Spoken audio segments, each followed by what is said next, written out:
My name is Juliet Dane, and at 30 years old, I had become a colonel in the United States Army Cyber Command. It wasn't a title I wore lightly. It was forged in the fires of deployments, late-night strategy sessions, and decisions that could alter the course of national security.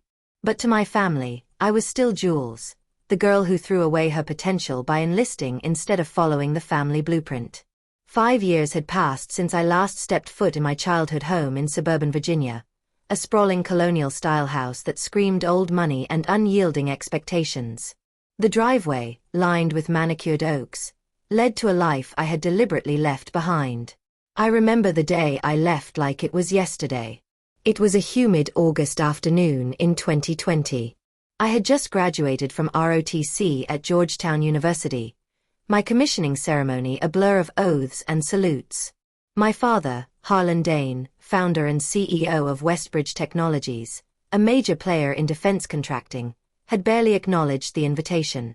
"The military is for those without options, Juliet," he had said over breakfast that morning, his voice laced with disappointment.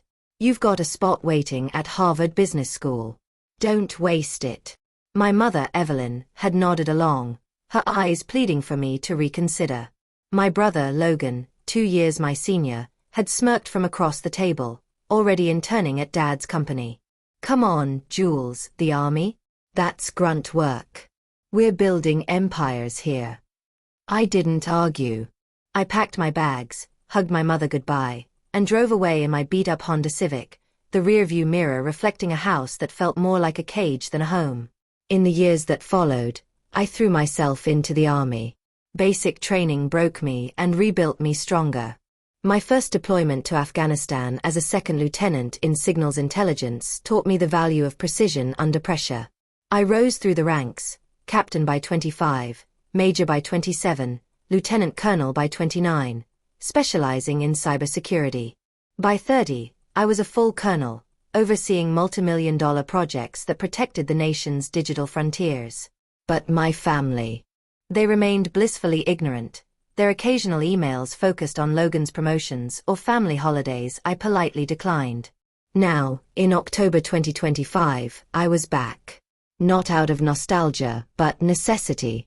Project Sentinel, a classified defense initiative involving advanced cyber protocols for military drones, had landed on my desk at the Pentagon. Westbridge Technologies was the lead contractor, and as the liaison with final approval authority, I had to evaluate their progress in person. The irony was delicious. My father's company, my brother's team, under my scrutiny. They had no idea. The flight from DC to Richmond was turbulent, mirroring the storm in my gut. I rented a black SUV at the airport. Sleek, anonymous, a far cry from the girl who left in a rust bucket. As I navigated the familiar highways, memories flooded back.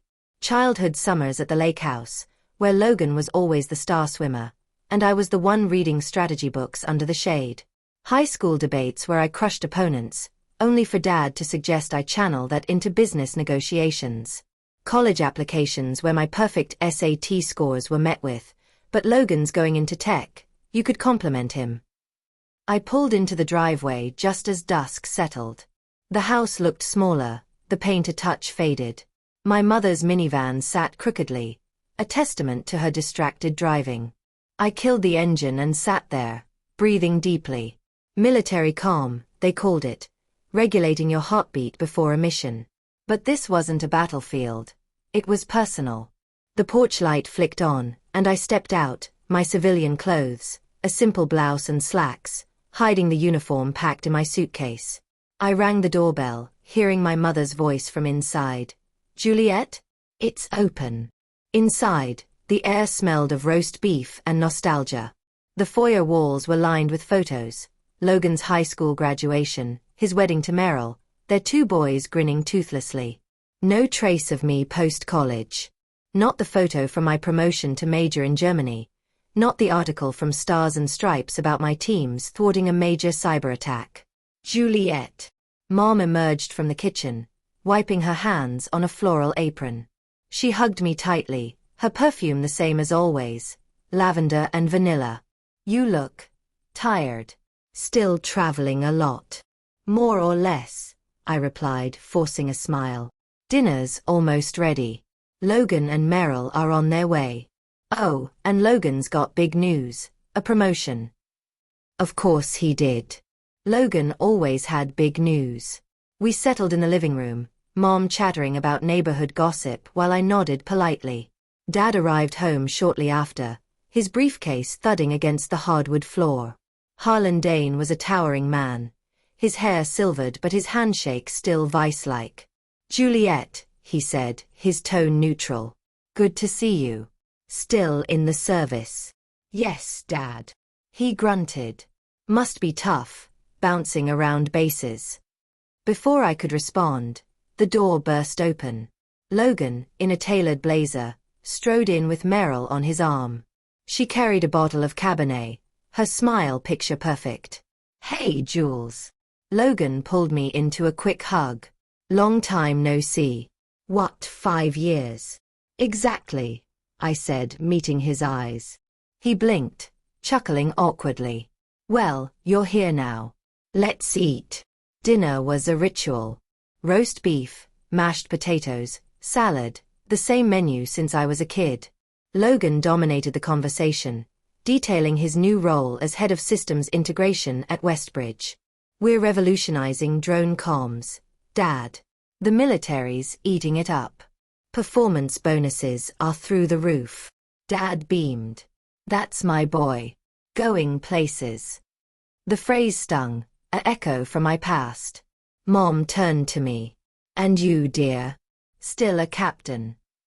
Something like that, I murmured. Logan leaned in. Field work must be brutal. No real strategy, just orders, right? I sipped my water, letting the words hang. Tomorrow, he'd learn otherwise. After dinner, I retreated to my old room. The twin bed, patchwork quilt from Grandma, walls adorned with pre-military achievements, basketball trophies, honor roll certificates, Georgetown acceptance letter. No mention of my army life. I unpacked my uniform, the midnight blue fabric crisp, silver eagle insignia gleaming. I polished the buttons methodically, a pre-mission ritual. Morning came too soon. I rose at 7 a.m., as always, for a run through the neighborhood. The air was crisp, leaves crunching underfoot. I pushed myself harder than necessary, sweat mingling with resolve. Back home, I showered and donned my uniform. The fit was perfect, ribbons aligned, Purple Heart from a close call in Iraq, Bronze Star for cyberops in Eastern Europe. I left a note for Mom. Meeting in town. Back later. The drive to Westbridge Technologies took 30 minutes. The campus was sprawling, glass buildings, security checkpoints, employees in lanyards rushing about. I parked in the reserved DoD spot, stepping out with purpose. Heads turned. Whispers followed. Good morning, Colonel, the guard said, saluting after scanning my badge. The elevator to the executive floor was silent. When the doors opened, Logan was there, tablet in hand. His eyes widened. Juliet. What the? Why are you in uniform? Good morning, Mr. Dane. Here for the Project Sentinel review. Dad appeared, mid-conversation with Suits. Juliet. What's this? Before I could answer, Lorraine Hart, CEO, approached. Colonel Dane. A pleasure. Your presence will elevate this. She introduced me. Everyone, this is Colonel Juliet Dane, Pentagon liaison with final approval for Sentinel. The room froze. Logan's face drained of color. Dad's jaw tightened. We filed into the conference room. My placard at the head table. The meeting commenced. Lorraine opened, then handed to me. I briefed confidently. Milestones, refinements, non-negotiables. Logan's turn. He stuttered through his presentation. I interjected, Mr. Dane, clarify latency thresholds per the memo. He fumbled. I'll revise by Thursday, ma'am. The meeting wrapped. Lorraine praised my input. As others left, Dad lingered. We need to talk. His office. Mom was there, called in. Logan too. The air thick. You've been a colonel for how long? Dad asked. 6 months. And you didn't tell us? I did. Invitations, emails, no response. Mom teared up. We didn't understand. Logan, we thought you were stuck. You never asked, I said. Silence. Dad extended his hand. Colonel Dane, I underestimated you. I shook it. Accepted. 6 months later, dinner at my DC apartment. Family gathered, framed article from Dad, pie from Mom, wine from Logan. Toasts to paths forged alone. But the victory? It was mine, regardless. You understand the depth of that moment. I have to go back further. My childhood was a study in contrasts. Born in 1995, I was the second child, the unplanned girl after the golden boy Logan. Dad built Westbridge from a garage startup in the 80s to a defense giant by the 2000s. Money was never an issue. Expectations were. From age 5, Logan was groomed for success. T-ball, chess club, coding camps. I tagged along, excelling in everything but always in his shadow. Logan's the heir, Dad would say jokingly, but it wasn't a joke. Mom, a former teacher, homeschooled us briefly, emphasizing math and science.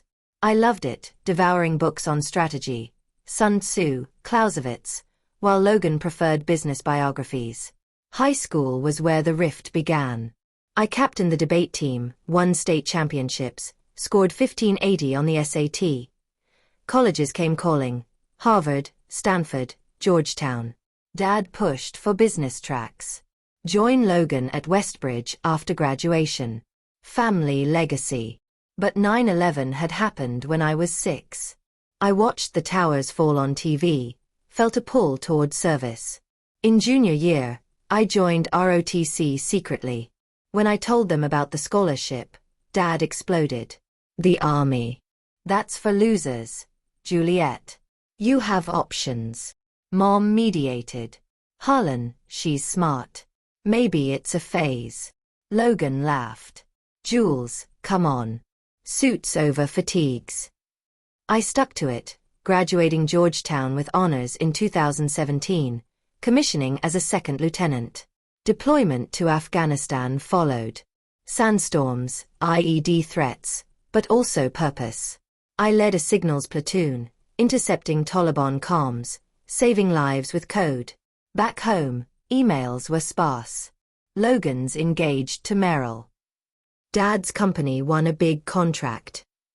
My promotions came, captain in 2020, amid COVID chaos. I sent photos. Me in uniform at the ceremony. No reply. Major in 2022, after a stint in Germany thwarting Russian hackers. Article in a defense journal. Crickets. Lieutenant Colonel in 2024, Cyber Command. Voicemail. Thought you'd want to know. Silence. Now, Colonel. And Project Sentinel, Westbridge's baby, Logan's project. Fate's twisted humor. Let's dive deeper into that dinner. The table was set with Grandma's china, candles flickering. Mom's roast was perfect, juicy, seasoned with rosemary from her garden.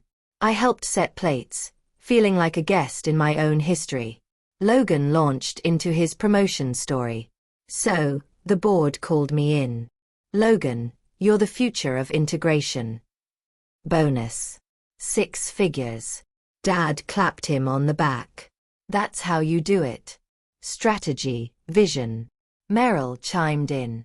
He's been working late, but it's worth it. The boys are proud of Daddy. The boys, my nephews, 4 and 6. I had seen photos, sent gifts from deployments. How are they? I asked. Great. Soccer stars, Logan said. Mom to me. You should visit more. The army can't be everything. It is my everything, I thought, but said nothing. Dad, still single, Juliet? Military life's rough on relationships. I manage. Logan, no offense, but corporate life has perks, stability, family time. I bit my tongue. My perks were classified ops, global impact. Dessert was apple pie, Mom's specialty. As we ate, Dad reminisced about past contracts. Remember the drone bid in 15? Logan sealed it with his pitch. I remembered. I had helped with the tech research as a teen. Conversation waned. I excused myself, climbing stairs to my room. The quilt felt scratchy, memories heavy. Sleep was fitful, dreams of boardrooms and battlefields blending. 8 a.m. sharp. The conference room was state-of-the-art. Projectors, leather chairs, coffee carafes. Lorraine Hart, sharp as her name, opened. Welcome, team. Special guest, Colonel Dane. I stood. Good morning. Project Sentinel is vital for cyber resilience. We've made progress, but refinements are needed. I detailed specs, encryption layers, latency fixes, integration protocols. Eyes on me, respect, surprise at my age, gender. Engineers presented. I questioned, how does this handle quantum threats?